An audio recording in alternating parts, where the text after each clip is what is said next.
There's been a back and forth between Ghana and Nigeria as to who really owns Detty December. For me, I don't even think it's important as long as it's an African thing.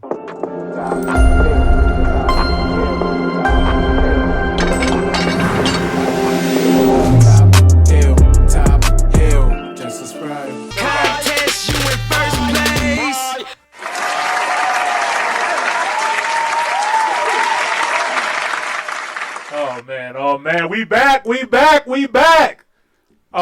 3, 2, 1. Top Hill, episode 210. Oh. Welcome to another episode of the Top Hill Live. This is your boy, Mr. Top Hill Live, aka E-Money Boss. And I'm the Carmen. The Carmen in the building. First and foremost, happy birthday, Carmen. Thank you so much. You're welcome. Happy early birthday, but you know what I mean? Yeah. We celebrate all month. All month. I got you. Got to start the year off right with a shot of Carmen. Shot of Carmen, man. Hey, FYI, this is Imani and Carmen. This is our first episode of the year 2025. This is episode 210. Can you let the people know who you are and what the show is all about? Happy New Year, Imani and Carmen. Let's kick off 2025 with episode 210. Hey everyone, welcome to the first episode of 2025, episode 210 of the Top Hill Live Show. I'm FYI, your creative voice assistant, and I'm excited to start the new year with our wonderful hosts, Imani and Carmen. Our mission remains to bridge the gap between African cultures on the continent and in the diaspora, diving into music, real estate, culture, and so much more.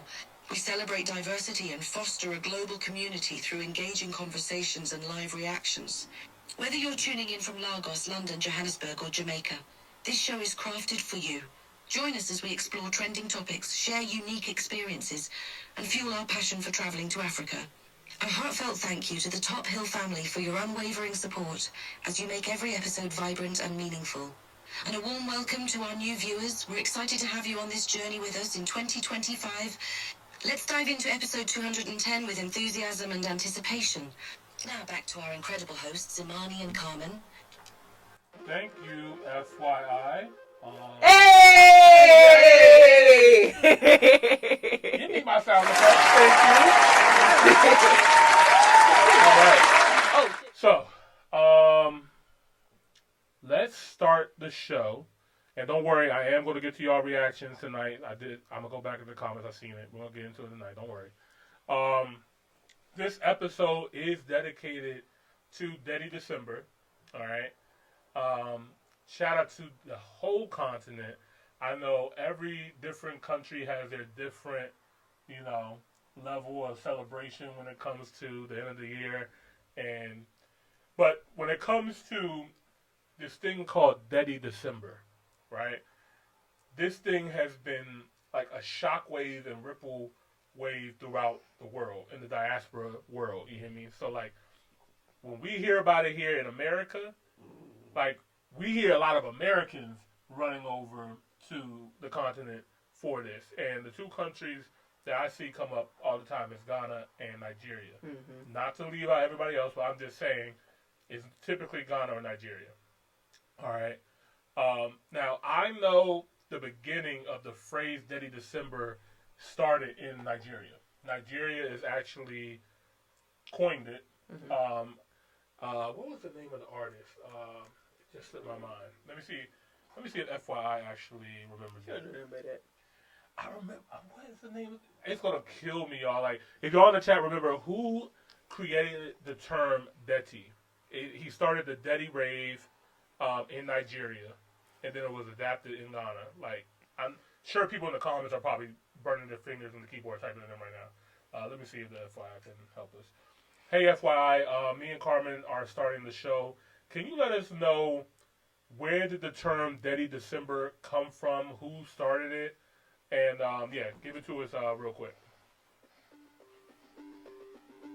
The term Detty December originated from Nigeria, capturing the festive and celebratory spirit of the holiday season, specifically in December. The term became popular around 2019 as people embraced the month for indulgence, partying, and social gatherings. The word Detty suggests getting wild or having fun, reflecting the vibrant celebrations and enjoyment associated with the year-end festivities across Africa, especially in urban areas like Lagos. Back to you, Imani and Carmen, to kick off the show. Hey, FY, do you know which artist coined the term Detty, or who started the Detty rave in Nigeria?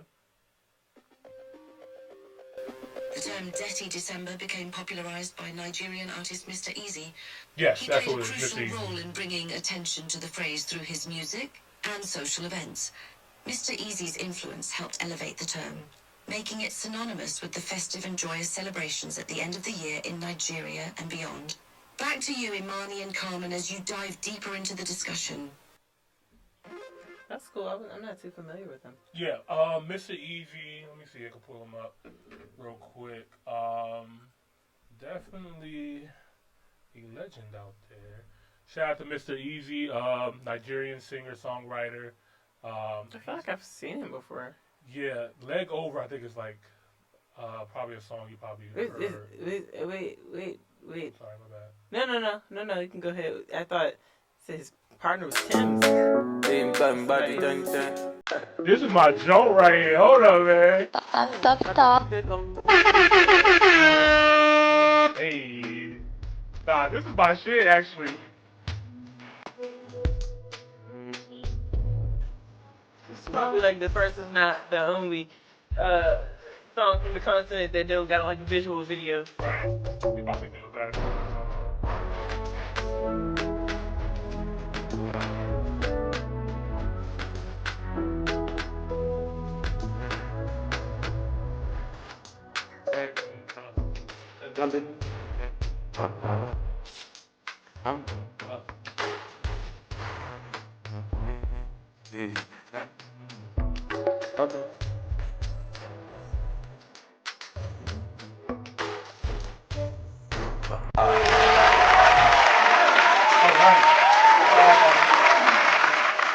Yeah, so Mr. Easy is the one that coined the phrase, started this concept called Detty Rave, and then from Detty Rave turned into Detty December in Nigeria, and then it also got adopted to Ghana as well too. Okay. So Detty December has been synonymous with both Nigeria and Ghana, but I get it, Nigeria. You guys coined it and started it. They ain't gonna let that slide. Yeah, they ain't gonna let that slide. I understand. But also Ghana has embraced it as well too. But Ghana and Nigeria, I know it's like friendly competition over there. It's like brothers and sisters, you know, Cousins. like cousins. You know what I mean? Cousin. But all right. So we're gonna dive into some Detty December content today. Shout out to Darling Longa. Lo siento if I'm pronouncing that incorrectly. My bad. So we're just gonna get into what she has to say. Who owns Detty December? And let's get like a full story from somebody on the continent. If you guys are new here, don't forget to like the video and subscribe to the channel. We greatly appreciate it. Let's get into it. We hear the word or the theme Detty December, there's one nation that comes to mind, and that is Nigeria. Ghanaians claim that Nigerians stole Detty December, and Nigerians can never run Detty December like they do, yes? Anyways, ladies and gentlemen, this is not the first time Ghanaians and Nigerians are loggerheads. Now, remember when Ghanaians came out and they said that Afrobeat belongs to them? Now, this is one thing with Ghana. Ghana always wait for Nigerians to do all the work, and then they show up all of a sudden and they start claiming things, you know. They always talk about high life, they always talk about Afrobeat. Afrobeat is our thing. And I remember this time when one of their veteran artists, Samani, claimed that Amapiano stems from Azonto, that South Africans stole Amapiano from them, that Amapiano belongs to Ghanaians. As a matter of fact, Amapiano is just Azonto in disguise. Anyways, guys, hey, this time around, they are claiming that they own and they rule Detty December, and Nigerians stole it from them. Now, guys, before I give you my own take, I want us to listen to this. Let's watch this together, shall we? Let's go. There's been a back and forth between Ghana and Nigeria as to who really owns Detty December. For me, I don't even think it's important, as long as it's an African thing and people are trooping into Nigeria and Ghana. But if you people really need an explanation, here you go. Now, the term Detty December was coined and popularized by this guy called Meister. He's a Ghanaian. He was a manager for Mr. Easy in 2016. And in that December, they organized 2 different events. The first one was in Nigeria, Lagos, and one was in Accra. The one in Lagos was called Life is Easy, and the one in Ghana was called Dirty Rave. That was when they started using the hashtag Detty December. Now, because they didn't want to use the word dirty, this guy called Meister changed the spelling to Detty, and then it became Detty December. You get it? The reason why people think it started in 2019 because of the year of return that happened in Ghana. But who started it, not the matter. Now who go maintain them be the problem. Now, there is something he said. All right, before she get into it, I'm gonna just say I completely agree with the gentleman's statement as well too. Honestly, it's important to understand the history and where things come from, but the most important thing is that it belongs to the people. You know what I mean? It belongs to us. You're like, I always want to lean into the fact that like Africa is one and we are one type of situation. You know what I mean? Because if we keep dividing, it makes us weaker. You know what I mean?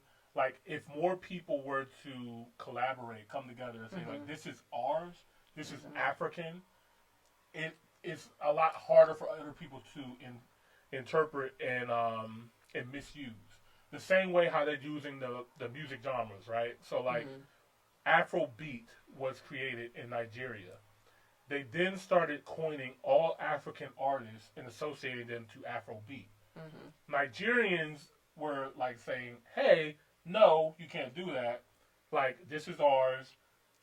But it creates more confusion and diversity where if you're looking at people in different categories online, instead of them being like a collective of like, okay, this is where African artists are. It's like, okay, here's Afrobeat, here's this, here's that, here's this, here's that. It's a little bit more challenging. Well, I feel like we do the similar thing here with like drill and who originated drill and right, like because no one's gonna be like, oh yeah, we're just all Americans, like. But we accept like so hip hop is a good example, right? So like you mentioned, drill is a subgenre of hip hop, where you have crunk is a subgenre or trap is a subgenre. But I said drill in particular because there's New York drill, there's Chicago drill, right, and then like a couple other subcategories. But when you think of drill, those are the two places you think about, right? And but they still consider hip hop when you search it and you look at the genre that it says it is, and under the umbrella it says hip hop, right? You know what I mean? Even though we can understand that it's drill, we understand, but it still says hip hop. But like imagine if they section everything off, like okay. Fabio and Pop Smoke and like all these are they're drill, they're not hip hop, and then we separate T.I. and Ludacris and say they're crunk music or trap music. They're not hip hop. You know what I mean? You see what I'm saying? Then you have Jay-Z saying, okay, that's this kind of hip hop, and then you separate. So now when it comes to giving people their flowers and award shows and stuff like that, they don't. Oh, like the Tyler situation. The Tyler situation, right? Because they grouped her as being Afrobeat, even though she's more on my piano or more of a pop star. But yeah, there's not like one big umbrella that there is. For them, no. They tried to make it Afrobeat. I thought what I thought it was. But they got a lot of pushback. Yeah. From other artists like Burna Boy and stuff like that, and other different artists saying like no. Well then, yeah, I do agree. It does definitely make it difficult because it's like I'd rather be like, oh yeah, this is hip hop, some type of subgenre of hip hop. And the subgenres of it. Because so all I can say so Nigeria created Afrobeat, right? And Afrobeat is the wave, across the world. So they could be like Afrobeat is the main genre, and you have subgenres. You know what I mean? Nigeria can still claim it's like term of they own Afrobeat, but like Ghanaian music is still dope, and it could be under that umbrella. The same way how New York created hip hop, but they still embrace the West Coast, like Snoop Dogg and Tupac and stuff like that. It's different sounds, but it's still hip hop. It's still hip hop. You know what I mean? Well, I'm gonna need y'all to come up with a name, cause that's the thing. So like now it's all spread out. So like Burna Boy doesn't want to be considered Afrobeat. He said I'm Afrofusion. So he's trying to create a whole new genre. And there's a lot of other artists who like they had genres who they've had for years. So is that ignorant if I just say Afro music? And then there's that too. So like if you go on Apple Music today or Spotify, they have like Afro beats, then they have African World, and they have it's all so it's confusing. So I'm just like, bro, if we keep doing this, if we keep like dividing, it makes it much more complicated compared to like, yo, if we just all came together as a conglomerate. Yeah, like we need an umbrella. Yeah, just like this is the umbrella. This is to call y'all what y'all are without offending you all. Yeah. But anyway, that's my 2 cents. I know you guys are gonna probably kill me in the comments, but going back to the Detty December thing, I agree that it should just belong to African people and just flourish. And just we bicker a lot about the what is it called, logistics or whatever the case is. We bicker about a lot of this stuff instead of just focusing on how do we improve this, make this bigger, make this better. You can make the Detty December in Nigeria and Ghana, but why not extend it to South Africa or to Kenya? Or I'm like, shut y'all American asses up! But we don't give a fuck what you think. Or this is part of the diaspora conversation where you have Black American brain, you know what I mean, and you know, us being able to collaborate and have these kind of conversations. I'm not saying that my solution is the best solution, right? Or I'm just trying to open up the dialogue. So when we talk about that and we gave our hip hop example, so let me give you this example and get your opinion on this. Sure. So, like for example, I know Tyler the Creator. Yeah. He raps, but he doesn't consider himself hip hop, and then he gets offended if you do put him in that umbrella. Right. So, like, would you consider that something similar, like the similar situation? Yeah. Like, don't get me wrong. I do like feel like, you know, Black artists should still have like. We should still be privy to these other genres. Like, if it's pop, it's pop. If it's not, it's not. But if it's rap, then will we not put you under that hip hop umbrella? Right. Yeah. No. Okay. I'm glad you brought that up. People like Tyler the Creator, who is clearly rapping, alternative, I would still put him as hip hop. Like, even if he doesn't want to be considered that, I get it. And there's a lot of times too where artists are super creative and they don't want to be put in the box and stuff like that. I think there still needs to be guidelines to be like, hey, that's still rap. Using you. but then on the other side too, you have people like Shabuzi, who, or Beyonce, who started to do country music and saying, hey, this is country music. Don't put me in rap category, something like that, because this is clearly country. I believe that they should be considered country because they're purposely making country music with a country sound. Exactly. You know what I mean? So, like, I don't know. You kind of like, isn't he like alternative? Yeah. But, yeah, like, I wouldn't even call him just alternative rap. Like you said, I would call him rap. Right. But whereas though you brought up Beyonce and Shabuzi, it's like you said, they're having the sound. They're not rapping, calling it hip hop. Exactly. Yeah. Like, they're being very intentional. Like, and Tyler is intentionally rapping and making hip hop music, even if he doesn't want to consider it hip hop. I get it.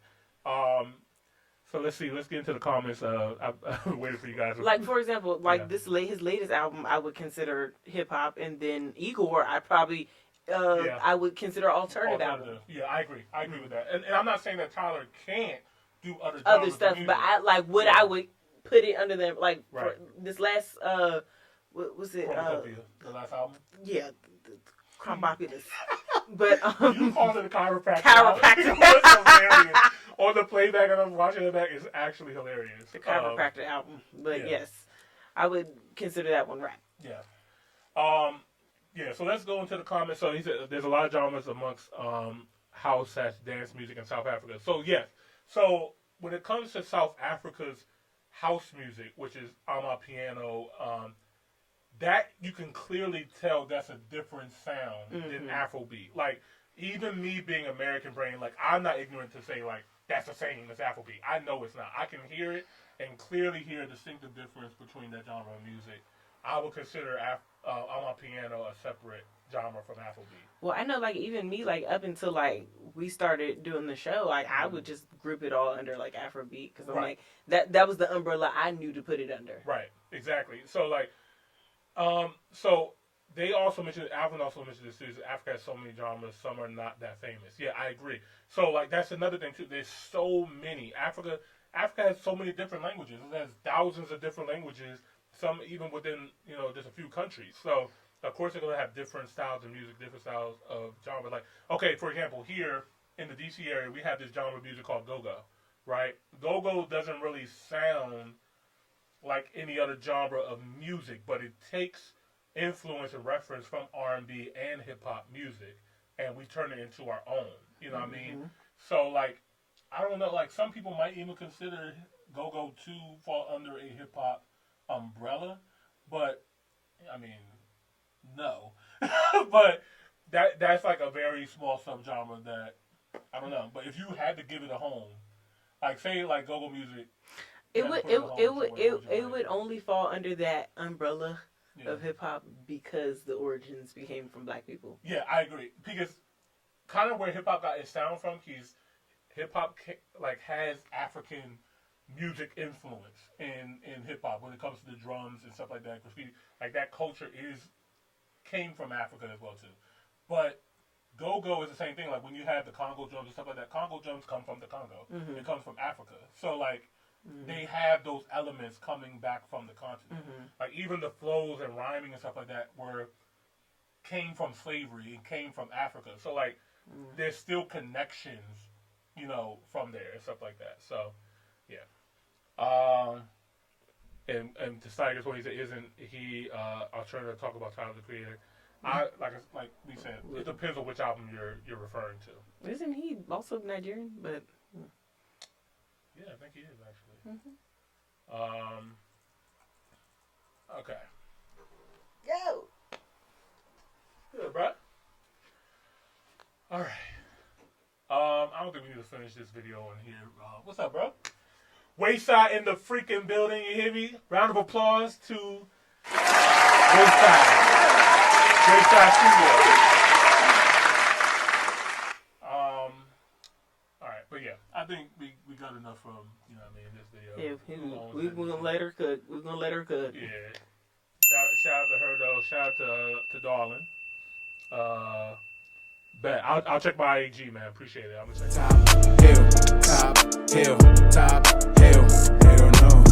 Top hill, top hill, top hill. Just subscribe.